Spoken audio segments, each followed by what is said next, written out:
নমস্কার বন্ধুরা, মুন কিচেনে আপনাদের স্বাগত।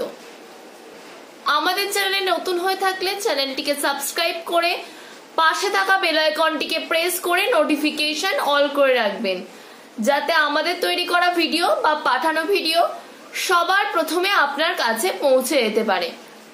তো আজকে আমাদের একটা নতুন রেসিপি করে দেখাবো, যে রেসিপিটা আগে আমাদের চ্যানেলে কোনোদিনও আপলোড করা হয়নি। একটা দুর্দান্ত স্বাদের আইসক্রিম করে দেখাবো, ম্যাঙ্গো আইসক্রিম। আপনারা নিশ্চয়ই ম্যাঙ্গো আইসক্রিম খেয়েছেন কম বেশি সবাই, কিন্তু বাড়ি বানানো ম্যাঙ্গো আইসক্রিম কি খেয়েছেন? চলুন আজকে আর কথা না বাড়িয়ে এই ম্যাঙ্গো আইসক্রিমের রেসিপিটা শুরু করা যাক। এখানে নিয়ে নেওয়া হয়েছে 2 পদ দুধ, 2টো গাছ পাকা আম। দেখুন এগুলো আমার বাড়ির গাছের গাছ পাকা আম। গাছ পাকা আম কেন, আপনারা কার্বাইড দেওয়া পাকা আমও করতে পারেন। এখানে নেওয়া হয়েছে বড় চামচের 3 চামচ গুঁড়ো দুধ, বড় চামচের 1 চামচ চিনি। যেহেতু আমটা খুব মিষ্টি তাই এখানে চিনিটা অল্পই ব্যবহার করা হচ্ছে। নিয়ে নেওয়া হয়েছে 3টে আমন্ড বাদামকে কুচিয়ে, 8-10টা কিশমিশ ছোট ছোট টুকরে কেটে, আর নেওয়া হয়েছে ছোট ছোট টুকরে খেজুরগুলোকে কেটে নেওয়া হয়েছে। চলুন আর কথা না বাড়িয়ে আজকের আমাদের স্পেশাল রেসিপি ম্যাঙ্গো আইসক্রিমের রেসিপিটা শুরু করা যাক। কড়াটা গ্যাসে বসানোর সাথে সাথে কড়াই দুধ দিয়ে দেবেন না। কড়াটা একটু হালকা গরম হলে তারপরে কড়াইতে দুধ দিয়ে দিতে হবে, তাহলে দুধটা আর কেটে যাবে না। এরকম ছোট ছোট টিপস পেতে আমাদের চ্যানেলকে অবশ্যই সাবস্ক্রাইব করে দেবেন, যাতে আমাদের তৈরি করা ভিডিও সবার প্রথমে আপনার কাছে পৌঁছে যেতে পারে। এটা কিন্তু কাঁচা দুধ ছিল, তাই ঘন করে এটাকে জাল দিয়ে নিতে হবে। দুধটা দেখুন এইভাবে ঘন করে জাল দিয়ে নিতে হবে।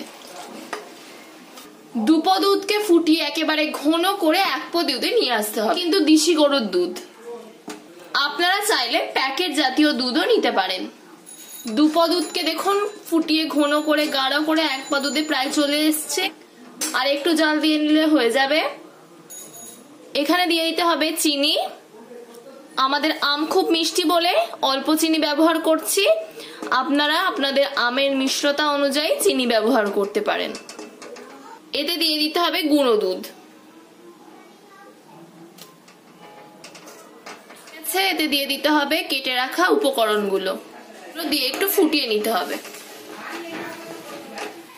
এটা কিন্তু হয়ে গেছে। এটাকে এবার গ্যাসটা অফ করে এটাকে ঠান্ডা করে নিতে হবে। ওদিকে তাহলে দুধটা ঠান্ডা হোক, এদিকে আমগুলো কেটে নেওয়া যাক। প্রথমে আমের বোঁটাটাকে কেটে নিতে হবে। এইভাবেই 2টো আমকে কেটে নেওয়া হয়েছে। এবার এর মধ্যিখানে আটিটা বের করে নিতে হবে। আটিটাকে কিন্তু এইভাবে বের করে নিতে হবে। বেরিয়ে এসছে আটিটা। দেখুন এর ভেতরে কিন্তু শ্বাস রেখে দিতে হবে। এইভাবে আর একটা আমেরও আটি বের করে নিতে হবে। 2টো আমেরই কিন্তু আটি বের করা হয়ে গেছে। যেই দুধটা জাল দিয়ে রাখা হয়েছিল দেখুন কেমন ঘন হয়ে গেছে আর কত সুন্দর হয়েছে। এটা কিন্তু ঠান্ডাও হয়ে গেছে। এগুলোকে এবার আমের মধ্যে দিয়ে নিতে হবে। এখন এটা কিন্তু দেওয়া হয়ে গেছে। একে একে সব আমগুলোরও দিয়ে নেবো, মানে আরেকটা আম যেটা আছে সেটাকেও দিয়ে নেবো এইভাবেই। এটাকেও এইভাবে দিয়ে নেবো, ভর্তি করে নেবো আগের আমটার মতন। এবার এটাকে 7-8 ঘন্টার জন্য ফ্রিজে রেখে দেব। দেখুন 8 ঘন্টা পরে আইসক্রিমটা বের করেছি, একদম জমে শক্ত হয়ে গেছে। দেখুন কত সুন্দর হয়েছে। এইভাবে আপনারা কিন্তু অবশ্যই ট্রাই করে দেখবেন। এবারে এর গা থেকে খোসাগুলো ছাড়িয়ে নিতে হবে। দেখুন বাটি থেকে তুলে নেওয়া হয়েছে, কত সুন্দর হয়েছে দেখুন আইসক্রিমটা। এইভাবে খোসাটাকে ছাড়িয়ে নিতে হবে। দেখুন আম কিন্তু দেখুন কত সুন্দর উঠে যাচ্ছে আমের খোসাগুলো। একটা আম ছাড়ানো হয়ে গেছে, ওই আমটাও এইভাবে সেম ভাবে ছাড়িয়ে নিতে হবে। দেখুন ম্যাঙ্গো আইসক্রিম কিন্তু তৈরি হয়ে গেছে। যতটা সুন্দর দেখতে লাগছে তার থেকে ডবল সুন্দর খেতে লাগে এটা। চলুন আপনাদের কেটে দেখাই কত সুন্দর হয়েছে। এইভাবে পিস পিস করে কেটে নিতে হবে।